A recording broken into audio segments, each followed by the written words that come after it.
Jennifer. How are you? Hi, I'm fine, thank you. Okay. All right, does everybody have an agenda? Okay. Thank you for taking time out of your busy schedules to get here and be here on time.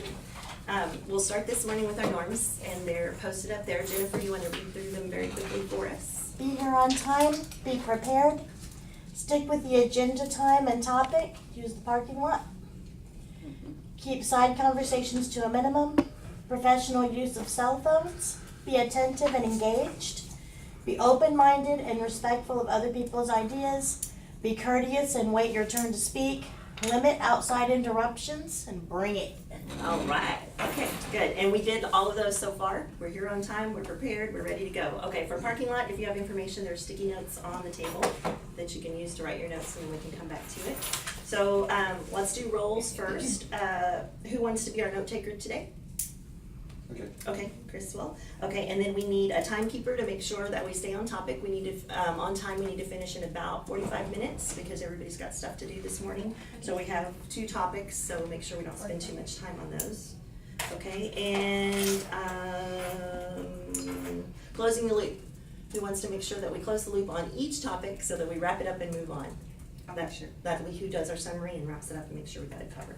Okay, so goals, Leslie, you want to read through our goals really quickly? School goal is to increase SSI EOC pass rate in mathematics by 10%. 25% of all students passed in spring 2014, so over the 2014 STAR results for those assessments by improving critical reading and testing skills. The math is our unit goal, annual unit goal by April 2015. All grade students will show at least a 10% gain in mathematics on state assessments. And we are in cycle 3, almost in cycle 4, but still cycle 3.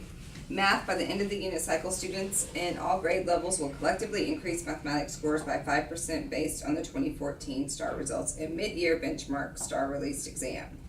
Okay, so remember that we're always focusing on increasing math, but we're doing it through those critical reading skills and those testing skills. So that way all the teachers understand the importance of the goal and don't think that the goal is strictly just math. So that's tied in that school goal, and then we revisit it constantly. So right now we're particularly working on math. So we are going to take the first action item, which is review our findings for round 2. So Leslie's going to talk a little bit about what she's done and observations for round 2, and if she's observed the math teacher or not, specifically note on that, and then I will do the same, and then we will go from there. Can I just mention really quick about this and using the reading through to help increase the math? Yes. The reading specialist, the intern, is actually meeting with Mr. Rodriguez this week sometime, and she's going to kind of do a professional development with him individually on how to dissect math problems, the reading math problems, and then she's going to do a whole class, his enrichment class, which is his testing. You don't need to be in here. Oh, I thought I did. No, you're good. Thank you. Thanks, Miss Julie. So she's going to do a lesson with his enrichment class on how to dissect word problems. Okay, no, that's awesome. So that's good. I know y'all have a reading specialist down there, so you might want to. Yes, so at the high school, we weren't able to hire the the reading specialist like we have in elementary, so Leslie worked really hard to get the intern here. So that's perfect, that she's working with Stephen right now too. So that ties into both of those goals and really moves forward with what we're focusing on with EAP. Okay, very good. Okay, so do you want to start with your observations and just give a quick overview of what you've done so far before I get I only need to do, there's 2 that are not in the computer, so I need to get those in. So I only have 3 left. And those are Stephen, so that's one of our math teachers, Ms. Garcia, and Keegan, Ms. Gold. So she's the new teacher, so I kind of gave her a little bit, of time, and I want to sit with her more to go over the rubric a little bit more in depth. Okay.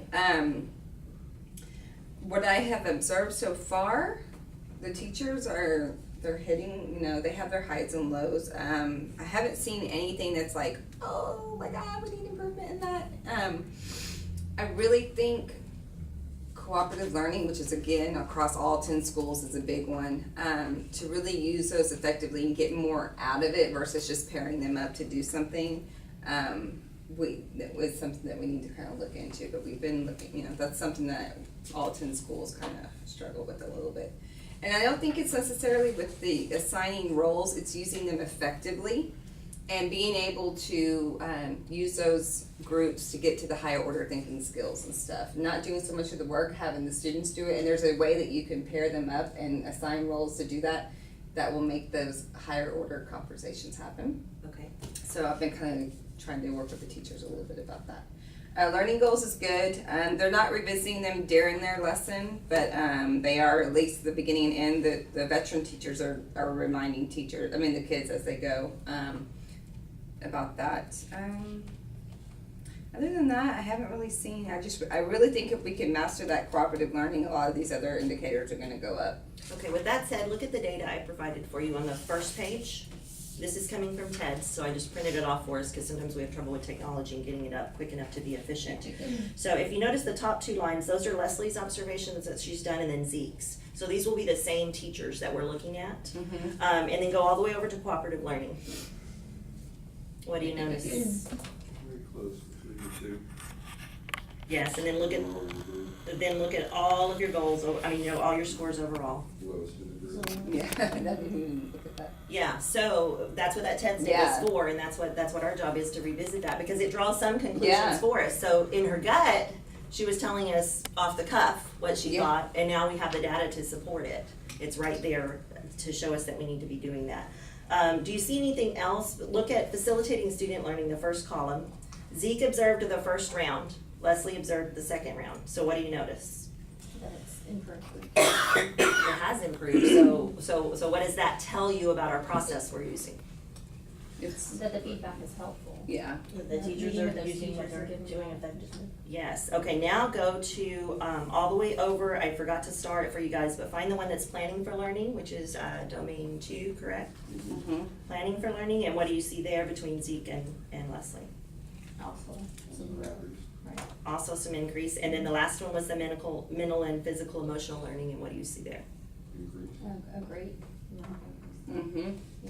Okay, good. So, that's just the first look at one of the reports from TED. So it's good to check ourselves, go on our guts, but we need to remember data drives all instruction. So for us, modeling for our teachers, what are we doing as well? Mm-hmm. We're using that data, right. Oh yeah. Mhm. Decide what we need to shoot. yeah, constantly. So now, later, when we do our unit meeting planning, Leslie, keep that in your mind. So when Yeah. we come back later and talk about what we're gonna do next week, now we have not only your gut, but the data to support where we should probably start and see what we're gonna get from that. Okay, let me do my piece on round 2.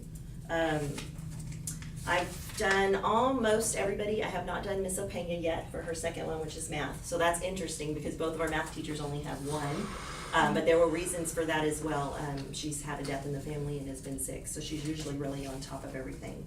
And then I still need to do our new teacher as well. I went in and did her observation at the beginning, but I felt it was unfair because Jennifer hadn't been able to meet with her and give her feedback, so I didn't want her first one to be from the principal. So we're going to reschedule hers as well. So with that said, Jennifer, where are you on working with her? She has the rubric that she has been going over, and she was supposed to study it heavily over spring break. Okay, I'm meeting with her this week to set up a time for a walkthrough, okay, and we're gonna discuss it, and I have plans to do her observations sometime toward the end of next week. okay. All right, and you're gonna do announced so you can do the I'm going to pre-conference? do the announce so that we can do the pre-conference, so we can go over her lesson plans and talk about what we saw in the walkthrough and answer any questions that she may have about it before she has her first formal evaluation, because she's fairly new to the system. Okay, and Chris, have you been able to spend any time with her or do I some spent a little walkthroughs and bit of feedback? time talking to her, direct teach and standing up in front of the class a little bit, not as far as her lesson planning. Okay. And delivering instruction, Okay, but trying to get her up and about in the classroom, more active and engaged. okay, so you're starting with what you think is gonna have the biggest impact? What I've seen going through, Okay, yes, I think that's gonna have the most impact on the students and her effectiveness in the classroom period. okay. Alright, okay, very, very good. And we weren't gonna use names, and I did names already too. Okay, but we will take those out. Okay, so now, we need to talk about my